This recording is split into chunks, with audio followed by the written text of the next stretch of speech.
le Seigneur soit remercié. Déjà, nous avons chanté. Et ce que nous avons chanté représente non pas simplement ce que les hommes pourraient appeler un idéal pour eux. C'est plus qu'un idéal pour nous. Et c'est inexprimable même, puisque c'est au-delà des choses visibles. Donc nous sommes vraiment heureux lorsque nous pouvons considérer que de suivre le Seigneur, et c'est un chemin qui n'a pas été tracé depuis les temps ancêtres, où les gens ont pu eux-mêmes établir que cela nous conduira forcément à un but céleste. Jésus-Christ est le chemin. Amen. Et il faut qu'il fasse à chacun d'entre nous grâce Amen. de le découvrir pour que nous puissions nous-mêmes, et je crois que nous l'avons entendu encore dernièrement, que c'est bien de connaître le véritable. Notre bien-aimé frère Franck nous a rappelé les Écritures. Et selon, je crois que c'était dans 1 Jean, chapitre 5, où il est dit effectivement que nous sommes dans le véritable et que nous devons demeurer dans la vérité. Beaucoup ainsi peuvent aussi connaître le chemin, mais il faut marcher sur le chemin. Et il faut, et comme nous le disons, beaucoup peuvent connaître tellement ainsi d'instructions qui nous viennent ainsi dans ces derniers temps de la part, ainsi bien sûr, du prophète qui a été mandaté pour notre période, mais aussi pour notre bien-aimé frère Franck, qui a été aussi l'instructeur, et qui reste d'ailleurs celui qui nous instruit, non pas lui, mais l'Esprit de Dieu qui était dans son ministère, continue de nous édifier. Donc, il faut que nous demeurions dans la parole de Dieu. Et pour cela, bon, nous étions donc en quelques jours, nous étions partis donc au Gros du Roi. Cela me fait toujours penser, lorsque nous arrivons à Aigues-Mortes, toujours la pensée est là de cette personne, Marie Durand, qui a été pendant plus de 30 années ainsi prisonnière dans une tour de pierre, sans aucun confort.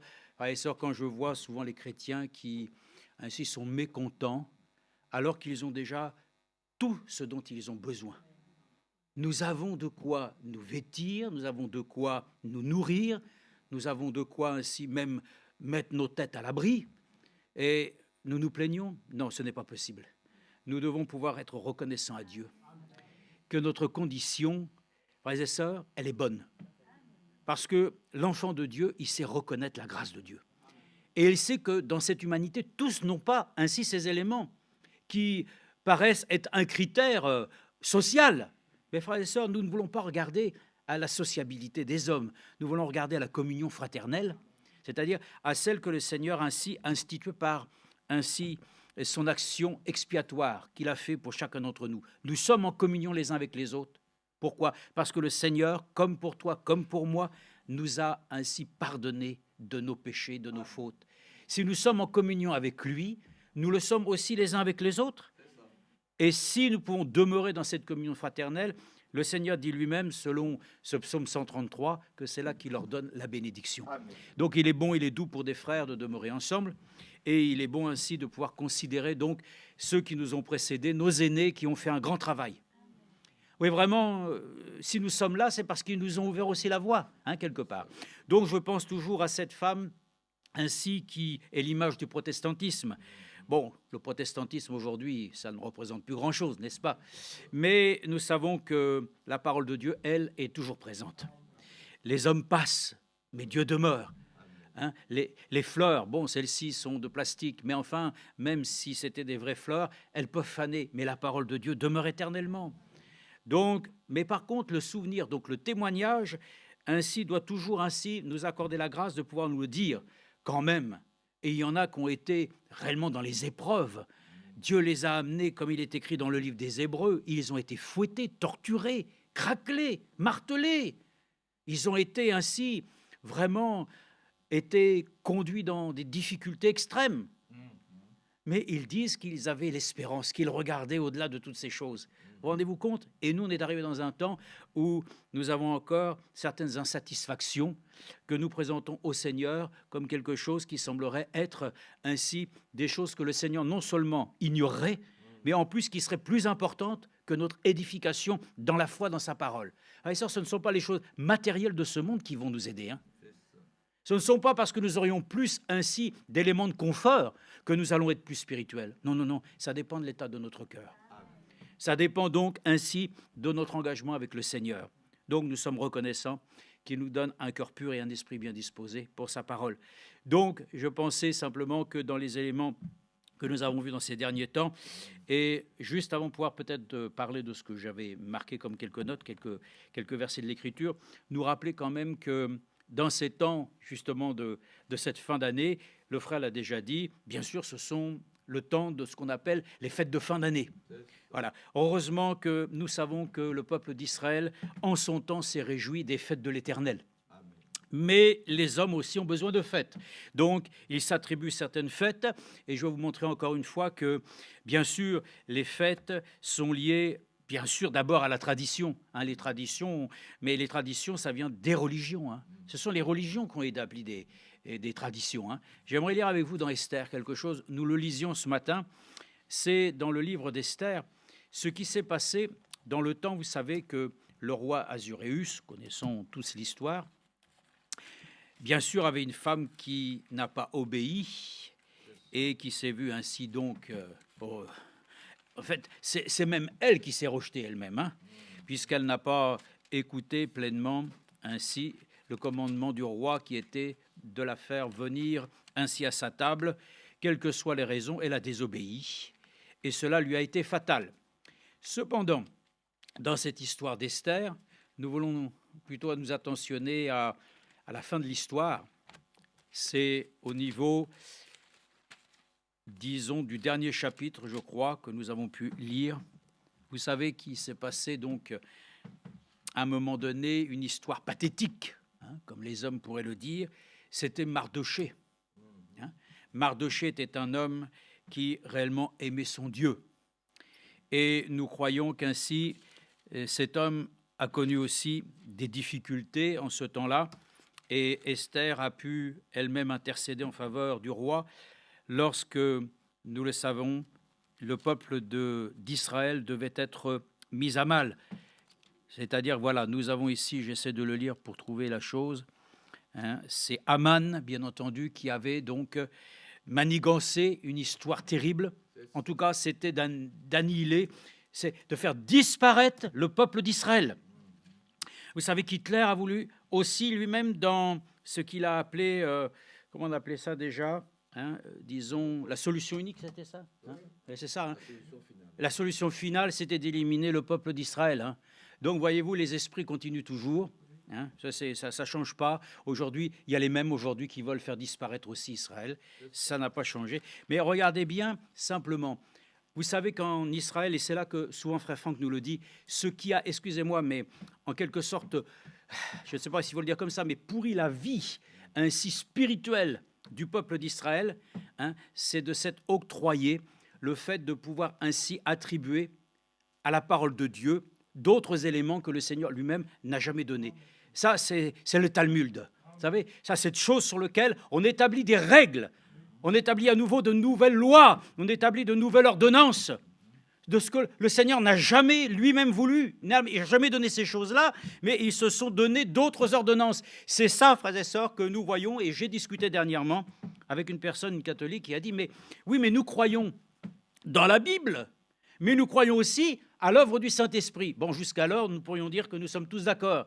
Mais il dit à cet instant-là que c'est avec le temps que Dieu a suscité toutes sortes de personnes pour justement alimenter la parole de Dieu et pouvoir lui donner un sens nouveau en y ajoutant des dogmes, en y ajoutant toutes sortes d'ordonnances.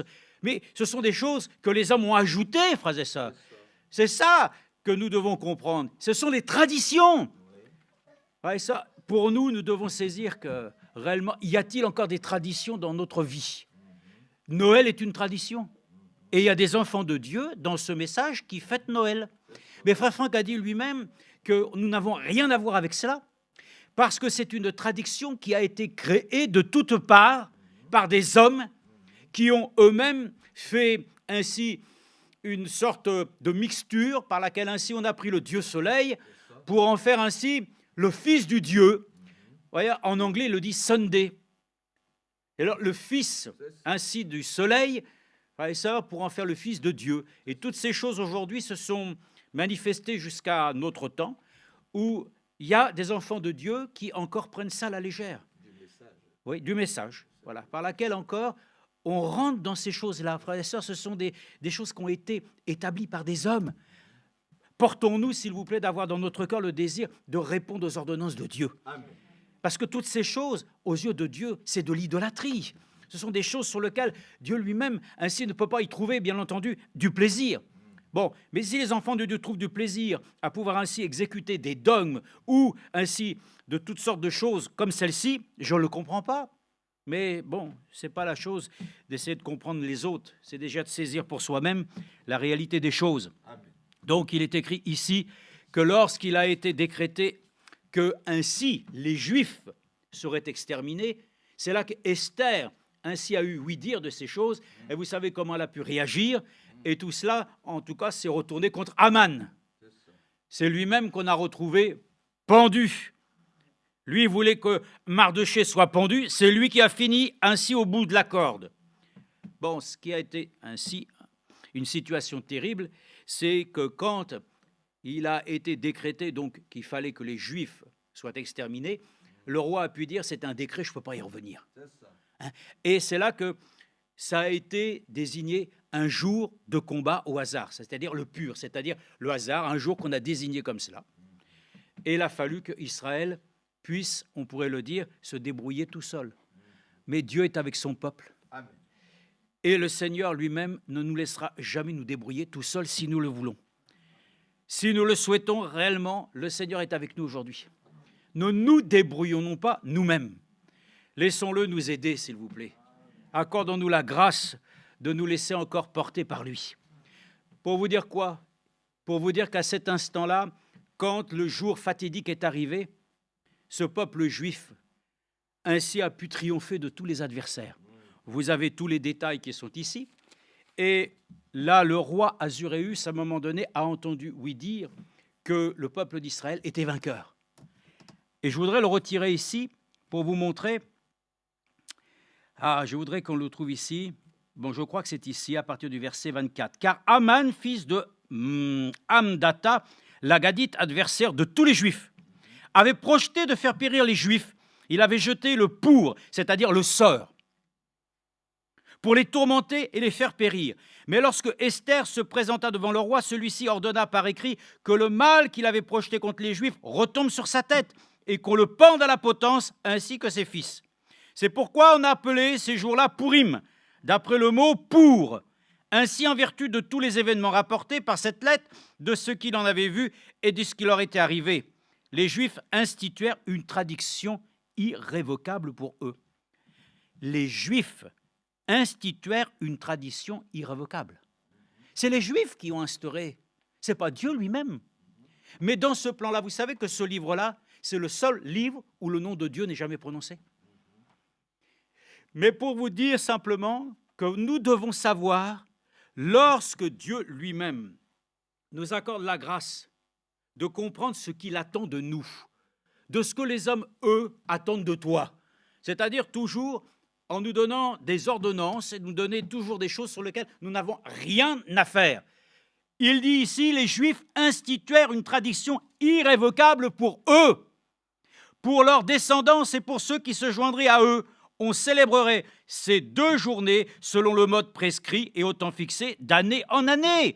On garderait le souvenir et la célébration de ces journées. Frères et sœurs, nous avons vu encore comment aujourd'hui on célèbre le Seigneur Jésus-Christ, c'est en le représentant comme un petit enfant qui vient de naître. Ouais. Toutes ces traditions, frères et sœurs, même les hommes, s'ils peuvent essayer de rendre un hommage au Seigneur, en tout cas, nous le savons, rendre un service à Dieu en dehors de sa volonté, c'est terrible. Donc, nous n'avons pas besoin d'honorer le Seigneur, voyez-vous, dans des choses mondaines. Nous voulons adorer Dieu en esprit et en vérité. Vous direz dans cette histoire, mais enfin, c'est quand même quelque... Oui, frère, ça. Mais il est écrit, les Juifs instituèrent. Et vous voyez qu'aujourd'hui, même, il y a une autre fête en Israël, c'est Hanouka. Et Hanouka aussi, c'est une fête, mais c'est encore une chose. J'ai aimé, dans la définition, c'est marqué que c'est une fête à caractère historique. Mais ce n'est pas suffisant, frères et sœurs, parce qu'il est dit qui a été institué selon le rite rabbinique. Donc ça veut dire, encore une fois, que Hanouka, parce qu'il faut quand même qu'on remonte à peu près où ça remonte. Voyez-vous, c'est du temps des Maccabées. Mais voyez ça, nous n'avons pas de Bible avec des livres apocryphes. Donc on ne peut pas non plus connaître. Mais l'histoire peut-être des Maccabées est intéressante. Hein, Judith aussi, vous avez plein de livres. Mais c'est des livres historiques, mais non inspirés de Dieu. Donc on veut relater des faits par lesquels les Maccabées, en ce temps-là, il y a eu une victoire qu'on a célébrée comme étant la victoire de la lumière. Alors il a été institué que nous puissions fêter Hanouka en faisant un chandelier à 8 branches. Mais où est-ce qu'on voit ces choses dans la Bible? Dieu a institué un chandelier à 7 branches. Vous êtes d'accord? Amen. Et ça, alors, toutes ces choses, toutes ces manières de vouloir rendre gloire à Dieu sont des choses, des institutions qui viennent, frères et sœurs, de la religion. Et la religion fait naître des dogmes, et les dogmes font naître ainsi des pratiques que Dieu n'a jamais ordonnées. Faisons attention. Donc on peut le voir, même dans toutes ces choses-là, ce que Dieu a ordonné, c'était cette fête de l'Éternel. C'est tout. Et frères et sœurs, même nous, dans la Nouvelle Alliance, ce que Dieu nous a ordonné, c'est le baptême au nom du Seigneur Jésus-Christ, la Sainte Seine et le lavage des pieds. C'est ce que Frère Branham a dit. Ces 3 ordonnances-là nous concernent. Toutes les autres, frères et sœurs, ce sont des traditions, des choses sur lesquelles ainsi les hommes aiment bien faire des choses parce que ça les rend plus spirituels. Frères et sœurs, nous n'avons pas besoin de rendre ainsi hommage à notre Seigneur avec des cultes que nous aurions à rendre de nous-mêmes. Nous voulons rendre un culte qui est agréable à Dieu. Amen. Et le culte qui lui est agréable, c'est de ceux qui peuvent ainsi s'abandonner, s'humilier sous sa main puissante, Amen. Afin qu'il puisse lui-même se glorifier. Donc pour vous dire, dans ces fêtes de fin d'année, je suis toujours étonné de voir qu'il faille rappeler que ces institutions, ces fêtes, alors, bien entendu, vous avez d'autres fêtes qui sont aussi instituées, l'Absomption, l'Ascension. Donc, frères et sœurs, nous voulons ainsi nous remettre au Seigneur. Et quand arrive la Pâque, c'est vrai pour nous, c'est une très belle histoire qui nous rappelle que le Seigneur Jésus-Christ lui-même, il est notre Pâque. Mais est-ce que vous allez pour autant faire une célébration? Rien. Frères et sœurs, c'est tous les jours notre Pâque. Amen. Tous les jours. Voyez-vous, comme Frère Branham le disait, la fête des mères. Mais où est-ce qu'on voit la fête des mères dans la Bible? Mais par contre, on peut honorer ainsi nos femmes tous les jours. On peut, voyez-vous, la pensée des hommes. Sortons de cela, frères et sœurs, de ces choses, de ces traditions. Les anniversaires. Nous, au fait, les anniversaires, comme le frère l'a dit, c'est souvent un moyen. Oui, mais ça reste simplement au niveau simplement de souhaiter la bénédiction pour toi dans ta vie. Et voilà, mais on ne va pas aller au-delà de ça pour en faire, voyez-vous. Donc, c'est ça que je vois, frères et sœurs, que cet esprit est là, religieux. Il est là, il est partout.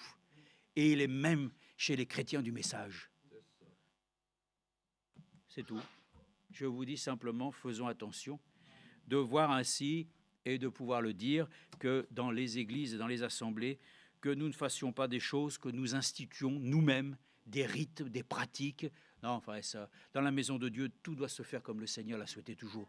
Là où est l'Esprit de Dieu, les choses seront ainsi pleinement bénies. Donc, voilà pourquoi nous le croyons. Même pour beaucoup, j'ai vu dans certaines églises, c'est vrai, c'était tout au début de ce message, voyez-vous, parce que Frère Branham faisait comme ça, on faisait la même chose. Les mêmes choses, une demi-heure de silence, il fallait faire une demi-heure. Voyez-vous, on s'habitue, mais sans se rendre compte, on copie des choses pour se donner un... Frère et sœur, que Dieu nous aide, que son esprit nous aide à sortir de toute organisation, de tout esprit qui se laisse influencer dans des dogmes ou des choses qui sont des rituels. Et il y en a des rituels. Je dis ça parce que j'écoutais aussi le frère Sylvain Nbillet qui parlait de ça il y a des années en arrière, concernant les mariages en Afrique. Oh là là là là. Comme il dit, beaucoup de choses se font, des traditions. Mais il dit, qu'est-ce que nous avons à faire avec les traditions? Bon, il n'y a pas que ça, mais plein d'autres choses. Bon, c'est lui qui l'a dit. Donc lui-même, il sait de quoi il parle. Donc je veux dire simplement, ne soyons pas ainsi dans les traditions où nous nous sentons bénis lorsque nous faisons des choses que les autres ont fait avant nous. Faisons ce que Dieu nous a demandé de faire et nous serons heureux. Soyons heureux de faire les choses que Dieu nous a dites. C'est là où nous sommes bénis, pas ainsi en dehors de toutes ces choses. Donc, je me suis dit simplement que nous rappelons simplement ces choses. Beaucoup de choses sont ainsi faites par tradition. Donc, nous n'avons pas de tradition, mais nous voulons ainsi que le Seigneur nous bénisse dans sa parole et vous rappelez quand même dans Ésaïe chapitre 9, verset 36, juste vous dire, non pas comment je deviens un fils de Dieu. Non, ce n'est pas ça que je veux dire. Mais comment je peux devenir un fils d'obéissance. Ce qui est différent. Hein. Vous savez, comme nous l'avons souvent entendu, même Frère Branham le disait, un prophète ne devient pas prophète. Il naît prophète. Parce que Dieu déjà l'avait désigné avant même qu'il ne le fût, comme il avait dit ainsi déjà à son prophète, déjà dans l'Ancienne Alliance, hein, tu avais déjà été avant même que tu sois dans le ventre de ta mère, je t'avais vu, pour que tu accomplisses une œuvre que moi j'avais préparée d'avance. Et ça, c'est merveilleux de voir qu'ainsi, nous-mêmes, nous ne devenons pas par nous-mêmes fils et filles de Dieu. C'est une grâce que Dieu va nous faire, de devenir ses enfants. Mais par contre, en tant que fils et filles de Dieu, ça, nous devons apprendre à devenir des fils et des filles d'obéissance. Et ça, c'est biblique parce que Jésus-Christ lui-même, il a appris l'obéissance. Alors, lui-même, c'est ça, c'est pas une tradition, frères et sœurs. Nous ne voulons pas faire les choses par tradition, comme le Seigneur lui-même le faisait. Nous le faisons simplement. Non, nous le faisons d'après le modèle biblique. Et nous ne le faisons pas d'un modèle selon les autres. Donc, c'est important de voir ici, dans Ésaïe chapitre 9, que nous sommes des fils et des filles de Dieu, comme il nous a été donné le privilège d'être ainsi enfants de Dieu, mais nous devons devenir des fils et des filles de Dieu obéissants.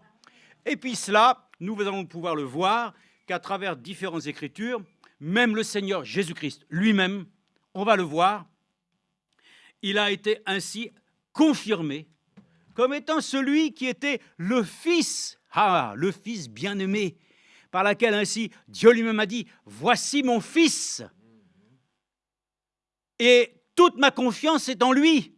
Pourquoi ?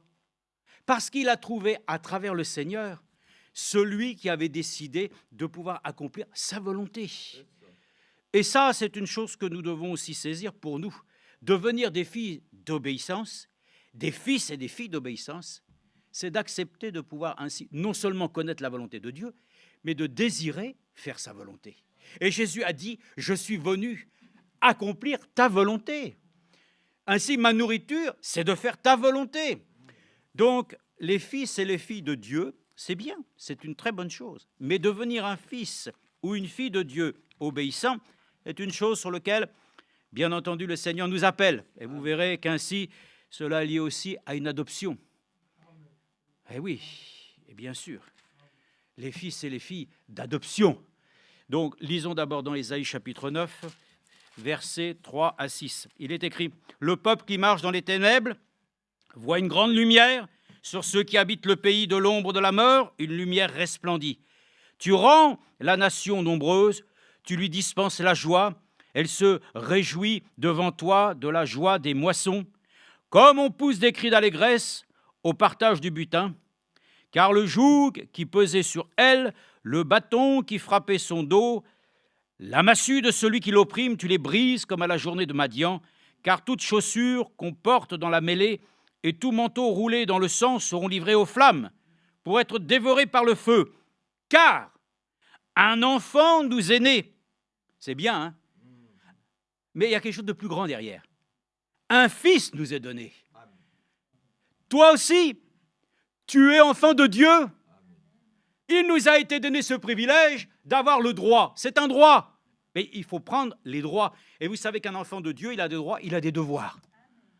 Et l'enfant de Dieu, c'est un privilège que Dieu lui donne, d'avoir un droit, de pouvoir faire partie de la famille de Dieu. Et dans le cas où il nous est annoncé, bien sûr, le Messie, il est dit, un enfant nous est né. Et voilà, les traditions, tous les ans. Il est né, le petit enfant.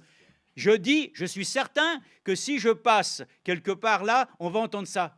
Ça loupe pas. Le 25, je passe dans le village à côté de l'église, qu'est-ce qu'on entend ? Il est né le divin enfant. J'ai dit, mais voilà, voyez, on est resté au petit enfant. Mes frères et sœurs, ne restons pas ainsi à l'âge de l'enfance, ni de l'adolescence. Il nous faut grandir. Il nous faut devenir des fils et des filles de Dieu obéissants. Et pour cela, il est dit, déjà un enfant nous est né. C'est vrai. mais un fils nous est donné, et la souveraineté reposera sur son épaule. On l'appellera admirable, conseiller, Dieu puissant, Fils éternel? Non, Franck vous l'a dit, il nous l'a répété, il n'y a pas Fils éternel, Père éternel. Alléluia. Prince de la paix, amen. Donc, il est dit, un enfant nous est né, mais un fils nous est donné. C'est quand même merveilleux, n'est-ce pas? Nous pensons à la prophétie, bien sûr. Et de toi, Bethléem Ephrata, viendra un Messie.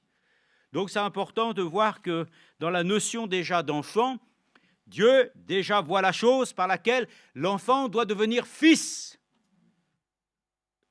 Et puis toi, tu diras, bon, mais toi aussi, sœur, c'est marqué fils et fille de Dieu. Donc, ça veut dire simplement que dans la notion ainsi de racheter, il n'y a plus homme et femme, nous sommes tous un. L'homme et la femme ont le même privilège d'être rachetés par le même sang. Parce que là-haut, ne savez-vous pas qu'il n'y aura ni mari ni femme? Donc, ici-bas, il y a ces choses. Mais pour le salut, nous avons tous part à ça. Nous sommes fils et filles du Dieu très haut. Voilà, parce que Dieu nous a donné un fils. Mais voyez-vous, ce fils, dans Deutéronome, regardez, dans Deutéronome, juste une chose. Il y a une promesse que Dieu a faite, et c'était bien sûr dans l'Ancienne Alliance, la bénédiction revenait au premier-né. C'est les choses ainsi. Mais voyez-vous, nous pourrions le dire, mais ça pourrait paraître injuste. Non, parce qu'il est dit que selon la prophétie, lui-même le Seigneur serait le premier-né de la nouvelle création. Il est le second Adam, l'esprit vivifiant. En tant que cela, il est donc ainsi le premier-né. Et nous sommes aussi de cette Église des premiers-nés. La bénédiction, ça repose toujours ainsi sur le Fils qui a une promesse. Et les fils et les filles de Dieu ont une promesse que ceux qui écouteront, comme Abraham qui est le père dans la foi, non seulement il a été béni, mais cela lui fut imputé à justice. La justice de Dieu, l'obéissance, ça paye. L'obéissance est une rémunération. Il ne suffit pas de dire nous sommes fils et filles de Dieu et nous souhaitons ainsi un joyeux Noël à tout le monde. Frères et sœurs, nous voulons nous souhaiter la bénédiction de Dieu qui ne repose pas sur des traditions, sur des choses sur lesquelles, frères et sœurs, les hommes se perdent. Donc nous sommes heureux de savoir donc ainsi la bénédiction repose sur le Fils premier-né. Et je vous ai dit, la notion n'est plus de voir simplement l'homme en tant que sexe masculin ou féminin. Là, on parle de l'Église. L'Église elle-même renferme, amen, tous ceux que le Seigneur a rachetés en aussi grand nombre qu'il lui a plu. Mais justement, dans Deutéronome, vous lisez que c'était bien écrit ici, Dieu ne fait pas ainsi exception de personne et il ne fait pas de favoritisme. Regardez comment il nous a fait devenir ses fils et ses filles. Et vous allez voir qu'alors déjà dans le processus, vous ne devenez pas fils et filles vous-même, c'est lui qui vous y introduit directement. Nous devenons ainsi les sujets de sa majesté parce qu'il nous introduit dans sa famille. Oh, nous sommes si heureux, nous chantons. Je suis si heureux d'être de la famille de Dieu. Et ça, dans la famille de Dieu, regardez, fils et filles, c'est ce que Dieu voit à ses yeux en tant que ceux qui ont été engendrés selon la semence de parole de vie.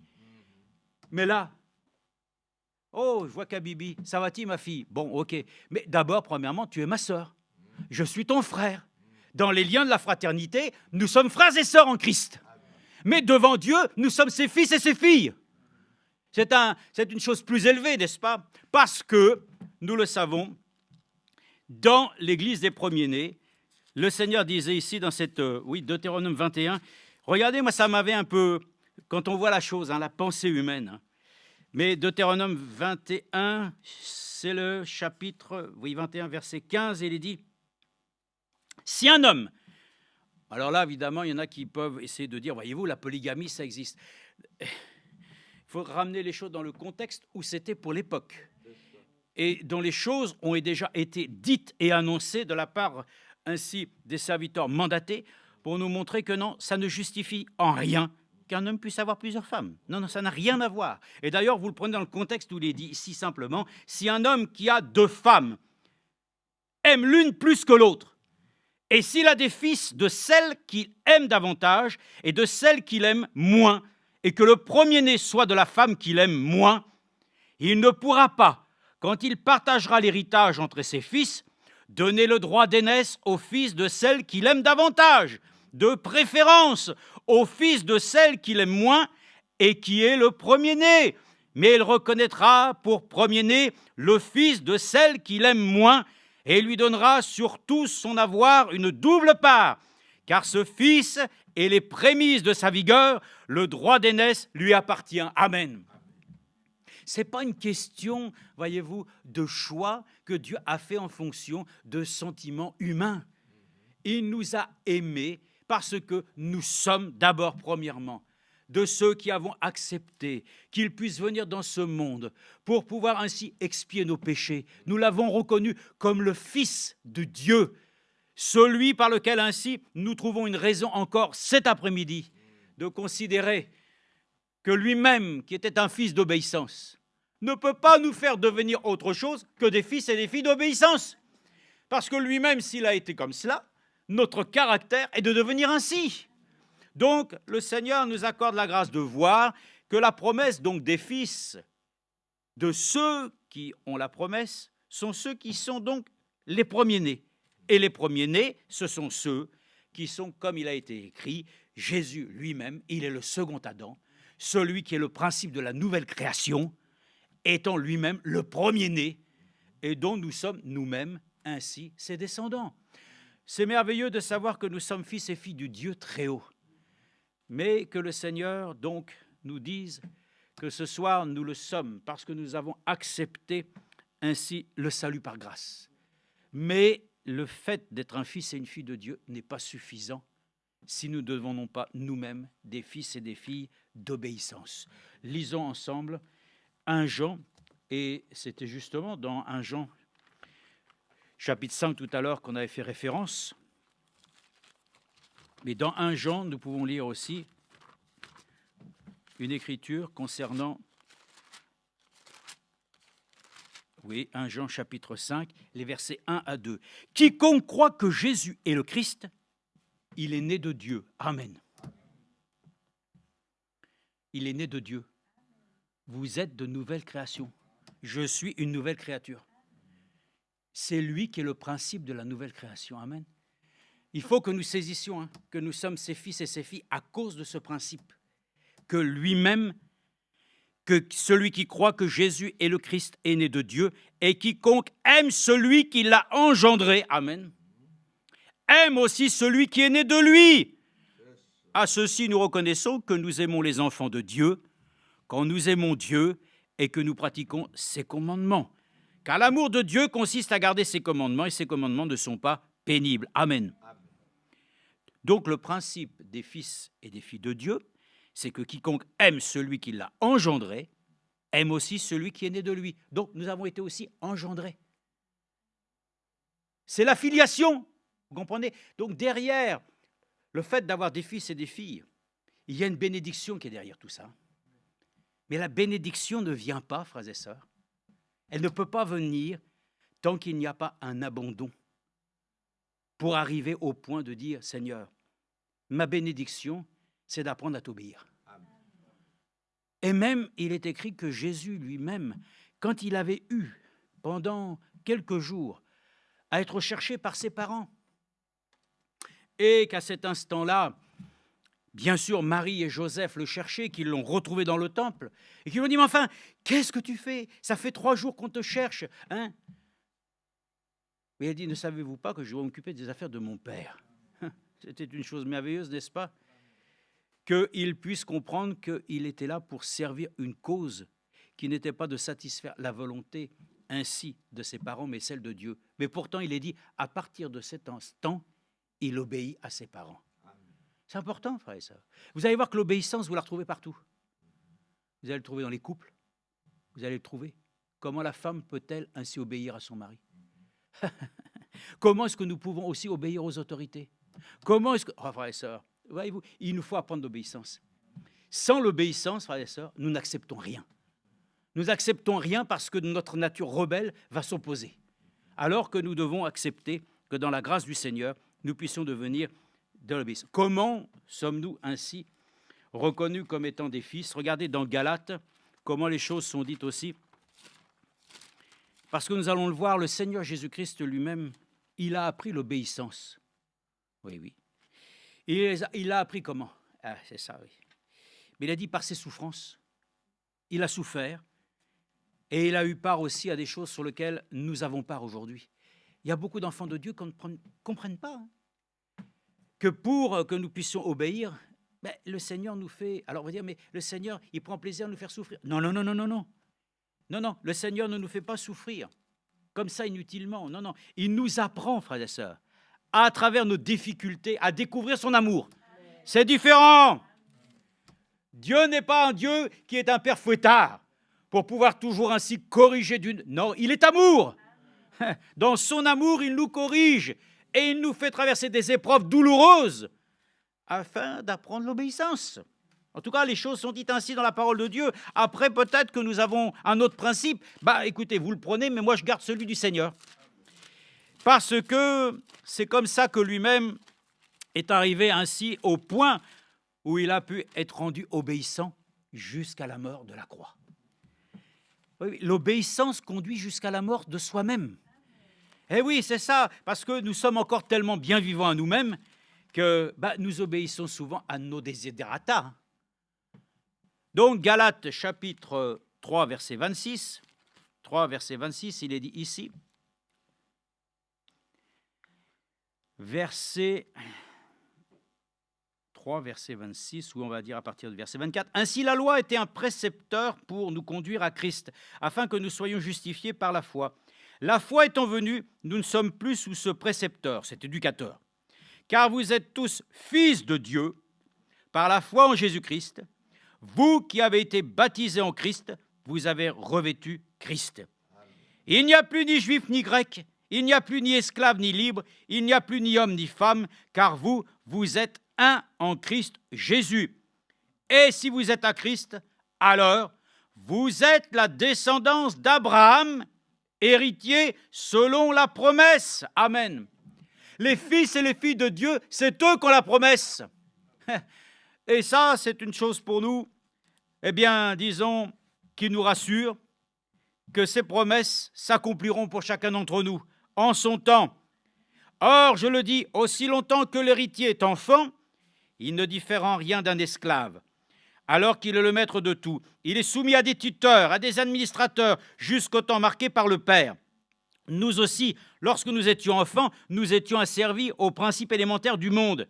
Mais lorsque les temps furent accomplis, Dieu a envoyé son Fils, né d'une femme, né sous la loi, afin de racheter ceux qui étaient sous la loi, pour que nous recevions l'adoption de fils. Et parce que vous êtes des fils, Amen, Dieu a envoyé dans votre cœur l'esprit de son Fils, qui crie « Abba, Père !»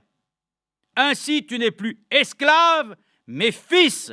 Et si tu es fils, tu es aussi héritier grâce à Dieu. Amen. Donc, un fils de Dieu profite ainsi d'une véritable liberté. Mais c'est là, frères et sœurs, que là où la liberté est l'esprit, mais là où l'esprit est la liberté. Un enfant de Dieu de cette liberté ne fait pas ce qu'il veut. C'est pour ça que Paul a pu dire « Paul, prisonnier de Christ ». Eh oui. Paul a dû apprendre l'obéissance. Lui-même qui avait le pouvoir ainsi de pouvoir nuire aux chrétiens, Dieu l'a affaibli, il l'a même aveuglé, il l'a rendu incapable de se déplacer par ses propres moyens.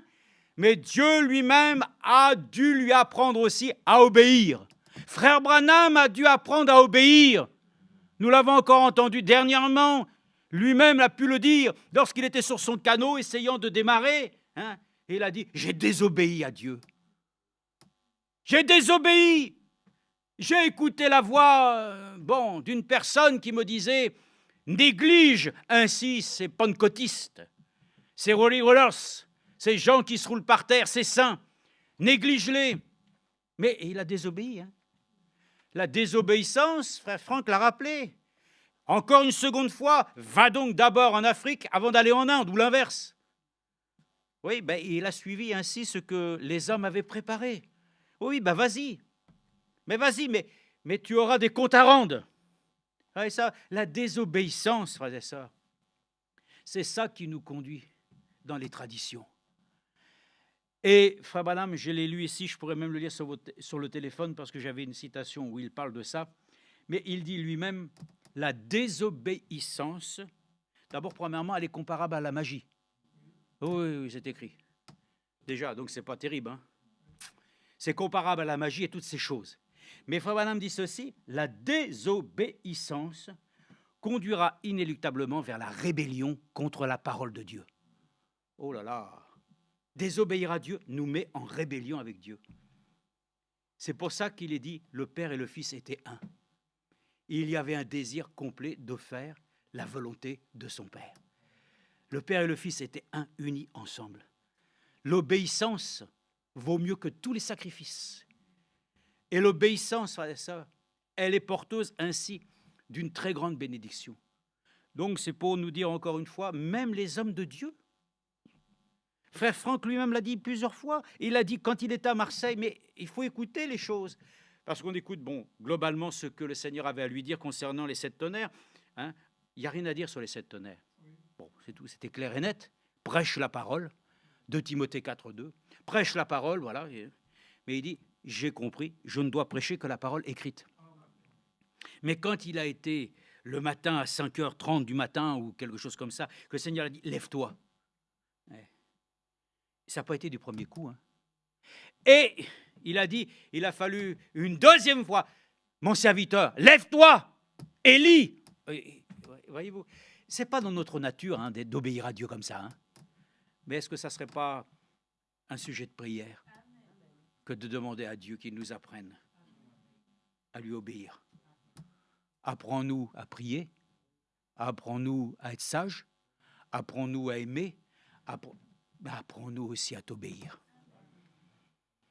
Et puis voilà, qu'un autre jour, le Seigneur lui dit, mon serviteur, annule ton voyage en Inde. Raisonnement. Oui, mais enfin, les réunions sont prêtes et tout. Et puis, avant, on dit, je vais mettre ça un peu de côté. Mais deuxième fois dans la journée, mon serviteur, annule ton voyage. Bon, affaire réglée, téléphone, âge dans le voyage, on annule tout. Voyez-vous, ce n'est pas une chose évidente, l'obéissance. Hein. Mais vous allez dire, mais le Seigneur lui-même, il a montré l'exemple en disant que quand il était dans le jardin de Gethsémané, il a invoqué le Seigneur. Il a dit, est-il possible que cette coupe s'éloigne de moi? Est-il possible? Mais s'il n'est pas possible, alors que ta volonté soit faite. Amen. Frères et sœurs, c'est aussi, humainement parlant, ainsi parfois des situations qui nous dépassent. Nous avons envie de dire à Dieu, oui, Seigneur, je vais faire ça pour toi. Mais nous manquons de force, nous manquons ainsi d'audace. Peut-être parce que nous manquons ainsi de foi en sa parole. Hein. Demandons à Dieu qu'il nous donne de croire en lui de tout notre cœur. Parce que c'est en croyant du cœur, frères et sœurs, que nous pourrons obéir à Dieu. Que le Seigneur nous accorde la grâce de comprendre que l'obéissance n'est pas une chose naturelle. Ce n'est pas quelque chose, frères et sœurs, qui est si facile que ça. Mais nous croyons que l'obéissance, c'est une chose que nous pouvons posséder. Et je vais vous montrer avec vous comment les choses sont écrites dans Hébreux chapitre 5. Parce que si nous-mêmes, nous sommes ainsi un peu récalcitrants, même beaucoup des fois, à obéir, vous savez que dans les temps présents, les enfants sont rebelles à leurs parents. Qu'est-ce qu'ils ont du mal à écouter hein? Ils ont du mal à obéir. Hein? Parce que la génération du temps présent est très mauvaise. On a appris aux enfants que des choses qui sont à l'opposé de ce que Dieu souhaite pour les enfants. Donc aujourd'hui, en fin de compte, pourquoi les enfants sont comme ça? Mais parce qu'on les a habitués, simplement, à pouvoir dire ce qu'ils veulent quand ils veulent. Il ne faut pas les corriger. Enfin, si vous les corrigez, mais il faut les corriger avec une approche psychologique. Et on tombe dans toutes sortes de choses sur lesquelles ça devient impossible. On ne peut pas, frères et sœurs, nous-mêmes nous laisser éduquer de Dieu si nous ne laissons pas Dieu nous rendre obéissants. On n'en fait qu'à notre tête. Je peux faire ce que je veux. Les gens voyagent comme ils veulent.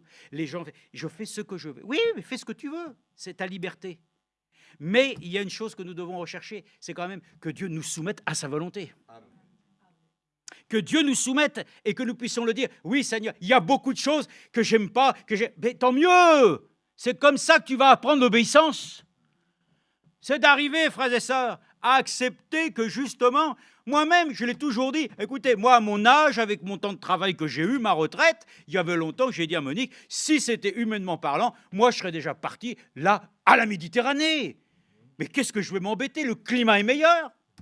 Là-bas, vous avez la mer, le soleil. Mes frères, vous croyez qu'on est là pour ça? On est là pour rechercher ce que Dieu lui-même veut que nous puissions ainsi expérimenter avec lui. Et j'ai compris, frères et sœurs, que le temps est d'apprendre l'obéissance, justement, non pas simplement en nous disant « ça, oh ben je ne vais pas l'avoir », non, Dieu peut nous accorder même des choses meilleures surtout. Et ça, ne nous octroyons pas des pensées, nous voulons ceci, j'aimerais être ceci, je voudrais être... Frères et sœurs, je veux être ce que lui veut que je sois. Et pour cela, il faut apprendre à obéir. Il faut apprendre à obéir. Hébreu le dit. Ici, dans Hébreux 5, versets 6 à 9, il est écrit, regardez, de même, verset 5, ce n'est pas le Christ qui s'est donné lui-même la gloire de devenir souverain sacrificateur, mais c'est celui qui lui a dit, tu es mon fils, c'est moi qui t'ai engendré aujourd'hui. Amen. Qui t'a appelé au salut? C'est lui. Et t'as accepté qu'il te sauve, qu'il te donne la vie éternelle, et maintenant c'est nous qui allons imposer des choses à Dieu. Nous devons lui dire, Seigneur, toi qui m'as aimé le premier, toi qui m'as sauvé, toi qui me supportes, je peux le dire aujourd'hui, apprends-moi à satisfaire tes exigences, te servir et remplir, Seigneur, tes volontés devaient être mes délices. Fais de l'Éternel tes délices. Frères et sœurs, rappelons-nous les choses, ce monde ici-bas doit devenir même pour nous un dégoût. Ce monde que nous vivons aujourd'hui doit être une chose sur laquelle ça nous ferait presque vomir. Tellement nous voyons les choses. Alors, comment nous allons faire? Nous allons nous rebeller. Non, apprends-moi à t'obéir, Seigneur. Apprends-moi à pouvoir ainsi accomplir les choses sur lesquelles, c'est quoi? Ça n'a rien à voir avec ce que les hommes te demanderont de faire. Ce que Dieu veut que nous fassions, c'est la meilleure chose qui puisse être. Et il dit, tu es mon fils, c'est moi qui t'ai engendré aujourd'hui. De même, il dit encore ailleurs, tu es sacrificateur pour l'éternité selon l'ordre de Melchizedek, celui qui, dans les jours de sa chair, offrit à grands cris, écoutez bien, c'est lui qui, dans les jours de sa chair, oh, souvent le Servigne disait ça, hein, celui qui sème avec pleurs, récoltera en chant d'allégresse. Oui, frères et sœurs, le temps est plutôt à la tristesse. Le temps est plutôt ainsi, c'est vrai, à se sentir plutôt humilié. Mais frères et sœurs, la gloire viendra ensuite. La gloire viendra bientôt, frères et sœurs. L'homme de Dieu le disait, nous sommes humiliés. Comme il est écrit, hein, vous serez humiliés, on vous aime. Mais frères et sœurs, c'est ça l'obéissance à Dieu. C'est quand on accepte de passer par ces choses. Alors Dieu nous fait découvrir la valeur de ce qui est préférable. Je vous le dis, on va le lire peut-être si on a le temps, mais il est préférable d'obéir à Dieu qu'aux hommes. Aujourd'hui, beaucoup dans les églises, ils obéissent plutôt à des hommes que d'obéir à Dieu. Ils veulent satisfaire les personnes qui les conduisent. Et ça, nous devons satisfaire celui qui nous conduit par son esprit. C'est pour ça qu'il est préférable, encore une fois, que Dieu puisse nous conduire. C'est lui qui, dans les jours de sa chair, offrit à grands cris et avec des larmes, des prières, des supplications à celui qui pouvait le sauver de la mort. Ayant été exaucé à cause de sa piété, il a appris. Ah, il a appris. Comment? Le Seigneur Jésus-Christ, il était Dieu dans la chair. Mais en tant qu'homme, il devait apprendre. Il devait apprendre. Déjà avec les parents, il a dit « Ok ». Et il dit « Il fut ainsi maintenant respectueux à ses parents d'obéir pour que les choses puissent être dans un ordre divin. » Mais il dit « Après avoir, ayant été exaucé à cause de sa piété, il a appris. Bien qu'il fût le Fils, hein, bien qu'il fût le Fils, bien que toi aussi tu sois enfant de Dieu, que toi aussi tu sois fils et fille de Dieu. Dieu ne va pas nous épargner sur nos caprices. Hein. Et il faut que nous soyons arrivés à être à la perfection. Et je peux vous dire que nous le voyons bien encore aujourd'hui. Il semble que nous soyons très éprouvés, hein, mais Dieu va se présenter à lui une église sans tache, ni rien de semblable. Pas une épouse qui viendrait avec encore son caractère capricieux. Je veux ça, j'exige ça. Non, non, une épouse qui le dit, qu'il en soit fait comme tu veux, maître. J'accepte tout de toi. Je me soumets à ta volonté. Comme il est écrit ici, que la femme soit soumise à son mari. Et quand Paul exprime ça, il dit, je dis ça en rapport avec l'Église. Il y a de la joie à obéir. Il y a une rétribution derrière tout ça. Et il dit, bien qu'il fût le Fils, l'obéissance parce qu'il a souffert, après avoir été élevé à la perfection, il est devenu pour tous ceux qui lui obéissent. Ah, attendez.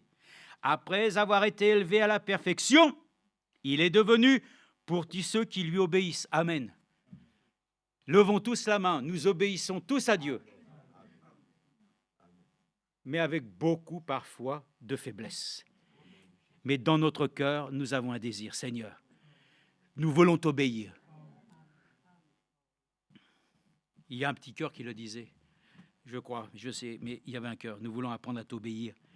Ainsi, Dieu l'ayant proclamé souverain sacrificateur selon l'ordre de Melchizedek, à ce sujet, nous avons beaucoup de choses à dire, difficiles et à expliquer, parce que vous êtes devenus lents à comprendre. Mais ça, frères et sœurs, nous voulons croire qu'au contraire, avec ce que nous entendons, nous devenons plutôt actifs à pouvoir ainsi porter notre attention plus que jamais à ce que Dieu nous dit.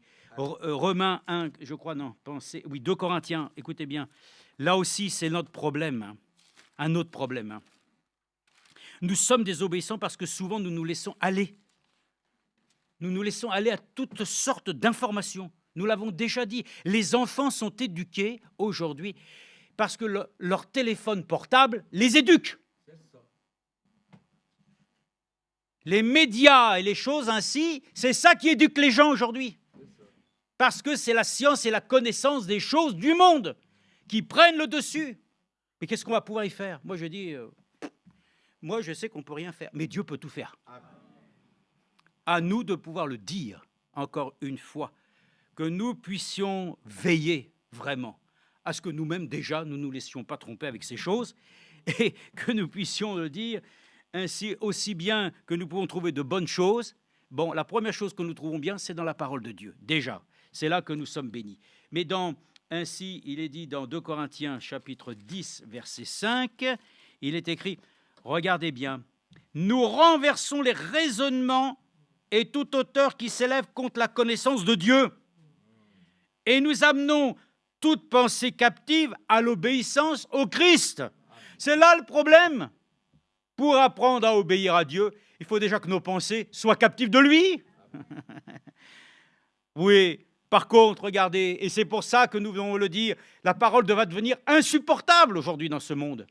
La parole de Dieu va devenir un objet, mais tellement pesant que les chrétiens, les vrais, ceux qui sont réellement affiliés au Seigneur, deviendront ainsi des personnes sur lesquelles, mais vraiment, on n'aura aucun égard. Nous sommes ainsi de ceux qui nuisent à l'épanouissement de la société. Bon, ça, frères et sœurs, mais il est dit, mais nous sommes prêts aussi à punir toute désobéissance. Lorsque votre obéissance à vous sera complète. Amen. Voyez-vous, c'est pour ça que souvent, les gens disent, oui, mais là, dans la prédication, c'est toujours c'est pas des reproches. C'est le Seigneur qui exprime sa volonté de nous présenter sans défaut. Alors, il souhaite que nous puissions le dire aujourd'hui. La chose que nous voulons retenir cet après-midi, c'est que, voilà, dans le fond, nous devons reconsidérer notre marche de fils et de filles de Dieu pour le dire, suis-je devenu un fils et une fille d'obéissance? Afin que mon adoption, Dieu puisse le dire comme il a dit, lorsque nous savons que le Seigneur lui-même, sur la montagne de la transfiguration, ainsi, il y avait, bien entendu, Moïse et Élie, le Seigneur au milieu, mais soudainement, alors qu'ils voulaient ainsi construire une tente, pour leur confort, là, une voix s'est dessinée. Voici mon fils bien-aimé, en qui j'ai mis toute mon affection. Écoutez-le. Amen. nous devons devenir les fils d'affection. Nous devons devenir des fils bien-aimés, sur lesquels le Seigneur a dit, écoutez-le, parce qu'il avait une confiance complète. Comme ainsi, Dieu a eu une confiance complète avec Abraham. Donc, le temps, frères et sœurs, c'est de croire en Dieu, mais de lui obéir. C'est ainsi que nous voulons le dire. Et je crois que je vais terminer en disant ici, Actes chapitre 5, verset 29, puisque je vous l'ai dit tout à l'heure, donc je le cite avec vous. Actes 5, verset 29, il est dit,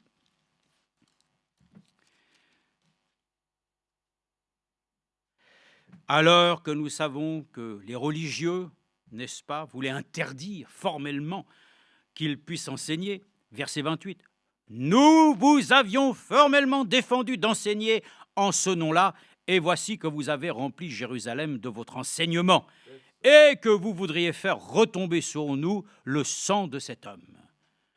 Pierre répondit ainsi que les apôtres, il faut obéir à Dieu plutôt qu'aux hommes. Le Dieu de nos pères a ressuscité Jésus que vous avez tué en le pendant au bois. Dieu l'a élevé par sa droite comme prince et sauveur pour donner à Israël la repentance et le pardon des péchés. Amen. Ça ne l'a pas arrêté, n'est-ce pas? Non, non, nous vous avons interdit de pouvoir ainsi enseigner ces choses. Frères et sœurs, là aussi, que Dieu nous accorde son aide de pouvoir plutôt obéir à Dieu qu'aux hommes. C'est aussi important. Dans ce temps, les choses feraient que l'ennemi voudrait nous faire plier. Apprenons, comme je l'ai dit, cette femme qui a résisté pendant plus de 34 ans dans cette prison, sans aucun confort que simplement de posséder la parole de Dieu et de pouvoir se dire tous les jours, persévérer, persévérer, persévérer, oui, jusqu'au point, elle a été libérée. Elle a été libérée. Ah, frères et sœurs, mais elle a obéi à Dieu. On lui a dit, renie ta foi. Non, j'aime mon Dieu. Alors, l'histoire dit qu'avec ses ongles, elle a écrit dans la pierre « résister ». C'est écrit dans la pierre, je l'ai vu, c'est marqué « résister ». C'est elle, c'est pas elle, en tout cas, il y en a bien quelqu'un qui l'a écrit. Et nous pouvons le dire, c'est un témoignage, frère et sœur. Il vaut mieux obéir à Dieu qu'aux hommes.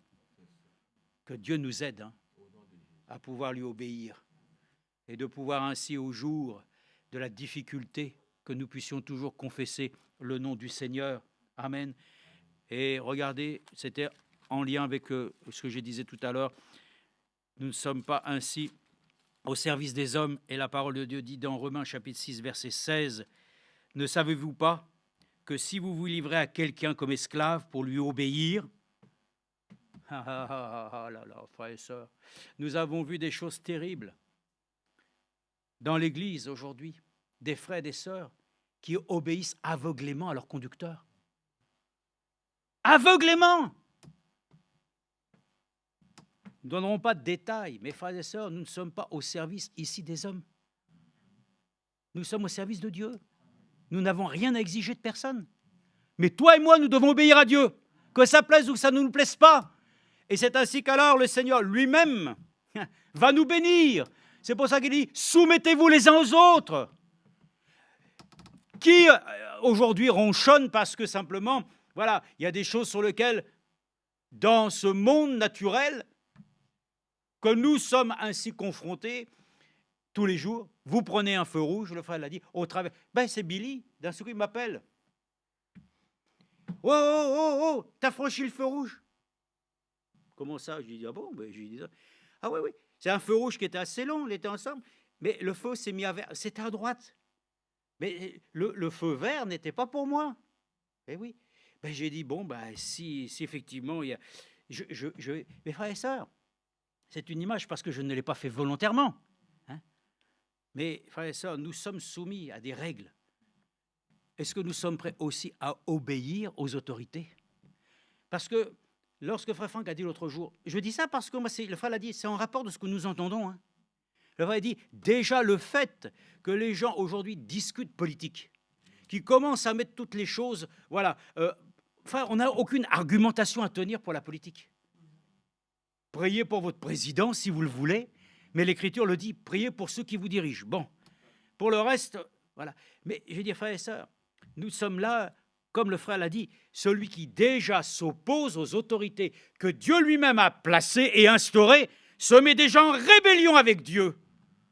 Arrêtons, frères et sœurs, d'être en rébellion avec les choses de ce monde. Mais frères et sœurs, ce monde n'est pas chez nous. Remercions le Seigneur qui nous apprenne à obéir et dit, priez simplement pour ceux qui vous dirigent, c'est tout. Il n'y a pas besoin, voyez-vous, obéir à Dieu simplement, des choses simples.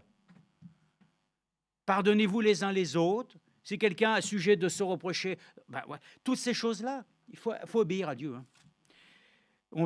Généralement, on veut obéir à Dieu dans les grandes choses. Commençons par les petites choses, et Dieu va nous faire du bien. Donc ainsi donc, il est dit, ne savez-vous pas que si vous vous livrez à quelqu'un comme esclave pour lui obéir, vous êtes esclave de celui à qui vous obéissez, soit du péché qui conduit à la mort, soit de l'obéissance qui conduit à la justice. Amen.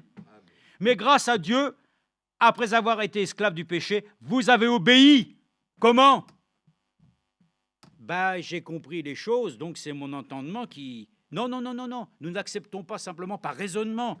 Mais grâce à Dieu, après avoir été esclave du péché, vous avez obéi de cœur à la règle de doctrine qui vous a été transmise. Amen. Nous obéissons à la parole de vérité. Nous n'obéissons pas simplement à des doctrines encore, à des traditions, à des choses sur lesquelles vous vous êtes laissé imposer. Et ça, c'est une religion. Si nous faisons les choses parce que nous sentons que nous sommes obligés de le faire, c'est que ce n'est pas notre cœur qui parle. Nous voulons obéir à Dieu avec notre cœur, pas avec notre tête. Il y a trop de gens qui obéissent à Dieu comme ça, mais ils croient que Dieu va les aimer plus que l'autre, parce qu'il a fait des œuvres. Ces œuvres-là, frères et sœurs, sont des choses qui doivent accompagner le croyant, mais on doit croire du cœur. Parce que la Bible dit, c'est en croyant du cœur que nous sommes sauvés. Donc, soyons reconnaissants à Dieu, que nous ne soyons pas esclaves du péché. Nous qui avons obéi de cœur à la règle de doctrine qui vous a été transmise, libérés du péché, vous êtes devenus esclaves de la justice. Amen. Est-ce que nous sommes esclaves de la justice de Dieu ou est-ce que nous sommes esclaves des hommes ? Sommes-nous esclaves de notre propre croyance où nous nous sentons ainsi obligés d'obéir à des règles ? Et ça, je l'ai dit, nous croyons que c'est ainsi que Dieu doit nous sortir de toute organisation, de tout système qui dans notre esprit demeure. Moi, je le dis aussi, je n'ai pas été beaucoup catholique, j'ai fait l'enfant de cœur. Mais enfin, s'il restait encore un noyau ou une petite chose de quelque chose, il faut que ça parte. Même si je ne suis absolument pas du tout trinitaire, quelque part, j'entends toujours Père, Fils, Saint-Esprit résonner quelque part. Mais je n'ai rien à voir avec ça. Mais que surtout, frères et sœurs, dans le cœur, les choses soient bien claires. Il n'y a qu'un seul Dieu. Et ce Dieu-là s'est révélé en Jésus-Christ. Et le Saint-Esprit n'est pas une troisième personne. Bon, que le Seigneur nous aide à pouvoir maintenir ainsi notre foi. Bon, donc nous sommes heureux, nous allons arrêter. Là, l'obéissance, c'est quelque chose d'important. Nous devons devenir des fils et des filles d'obéissance. Il ne suffit pas simplement d'être des enfants de Dieu et on fait comme on veut. Aujourd'hui, nous voyons trop de choses sur lesquelles beaucoup sont sortis des rangs, sont sortis des lignes, sont sortis de je dirais même de la décence. Alors pour cela, pour que Dieu nous en garde, nous voulons lui demander qu'il nous accorde la grâce de pouvoir encore lui demander d'apprendre à lui obéir. Au regard de ce que nous entendons avec le cœur, nous disons c'est la meilleure chose qui puisse être. Donc Seigneur, j'accepte cela, même si cela semble de premier abord ne pas être un sujet de satisfaction. Ce n'est pas nous que nous devons satisfaire. Nous devons satisfaire le Seigneur. Nous devons le servir de tout notre cœur et le prions. Notre Père Céleste est notre Dieu. C'est vrai, nous pouvons prier pour beaucoup de choses, de sujets. Nous pouvons demander à Dieu la sagesse et c'est exact, Seigneur, que si nous la demandons, il nous l'accordera. Mais pour ma part, Seigneur, et pour nous tous, nous te demandons de nous apprendre à t'obéir. Et pour cela même, il est dit que tu as appris l'obéissance par les souffrances. La foi, Seigneur, que nous avons en toi, que nous trouvons, Seigneur, à l'écoute, Seigneur, de ce que nous recevons de Dieu dans ce temps, nous fortifie, c'est sûr, c'est indéniable, la foi vient de ce que nous entendons. Mais après avoir entendu la parole de vérité, comme il a été mentionné, que nous puissions demeurer dans le véritable, afin que nous puissions accomplir sa volonté.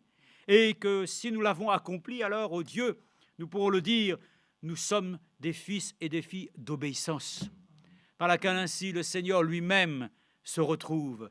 Seigneur, les temps sont difficiles et compliqués, mais nous avons confiance en toi, que nous pourrons, Seigneur, parvenir, Seigneur, au but que tu as, Seigneur, fixé pour chacun d'entre nous. Donne-nous donc, Seigneur, un cœur qui, Seigneur, ainsi réclame, Seigneur, de t'obéir. Et que notre vie, Seigneur, si elle ne nous convient pas, c'est qu'il y a un problème. Parce que notre vie qui t'appartient, Seigneur, doit nous satisfaire. Et que si nous voyons que les choses ne vont pas toujours comme nous voulons, nous le savons, Seigneur. Tu formes en nous un caractère divin. Maintenant, Seigneur, nous croyons que tu es un Dieu qui va bénir aussi pour pourvoir à tous nos besoins. Et que tu sauras encore, ô Dieu, ne laisser chacun, Seigneur, ainsi. Seigneur, ô Dieu, étant, Seigneur, nécessiteux, non. Mais que, Seigneur, nous puissions le comprendre, encore une fois, Seigneur. Que nous ne vivons pas simplement pour nous-mêmes, mais nous vivons pour toi.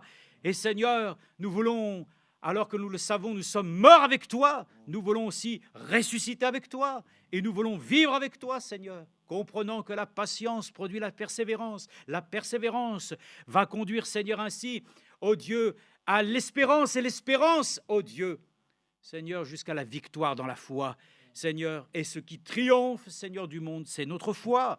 Merci, Seigneur, pour ta grâce et ta bonté. Bénis chacun, Seigneur. Donne-nous encore, ô Dieu, simplement d'être bénis dans cette pensée, de pouvoir ainsi être, Seigneur, dans ton obéissance, au nom de Jésus-Christ. Amen.